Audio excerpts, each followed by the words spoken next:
If I had told you 2 years ago, a couple weeks into January, you're on Chase Street preparing for the Heat of the Baltimore Catholic League, that in just 2 years you had started 26 games in the NBA, a career high 18 at the Garden, lead all rookies in minutes and assists per game, what would your response have been?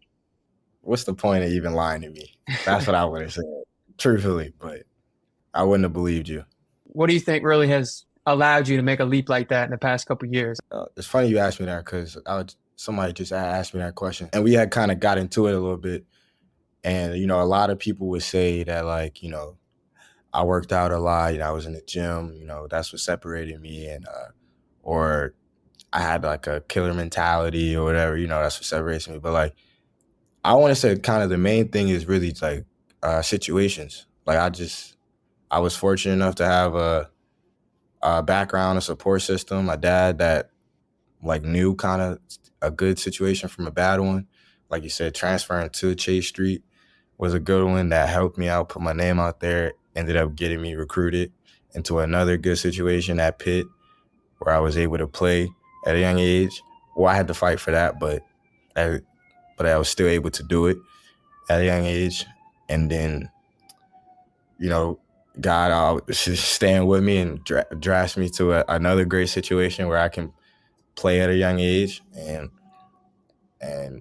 obviously, with every step of the journey, it comes, challenges. Like you still got to beat people out. There's still players everywhere.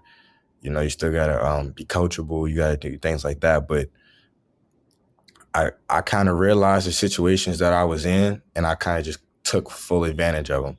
And I would say that's the biggest thing, like the biggest takeaway from like my journey is where I was at.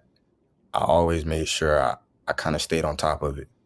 3 years ago, like you said, 2.5 years ago, 3 years ago, I wouldn't even have guessed this for myself. I thought something that was cool is, you told the kind of the local media earlier in the season, it's like, you always love basketball, want to take it as far as possible, but in your head, it wasn't like NBA, NBA, NBA.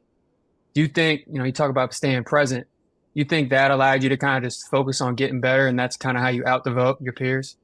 100%, 100%. And the main reason I say that is because like the pressure that you put on yourself, like not just numbers wise, only 0.00 whatever makes it, and not because you never know what the future holds, but for the simple fact that you keep pushing that for yourself. It's good, want it, dream for it. It always obviously is a good goal to have, but like I said, that's a lot of pressure you're gonna put on yourself too, and a lot of people can't even stand the pressure that they put on themselves, and that can make or break a few athletes, and it has, and I've seen it before with like my own peers or just people I hear stories about. Like, obviously, like I said, it's a good goal to have, and it's a great place to be, but you got to be where your feet are, and you can't get there unless you kill where you at the moment.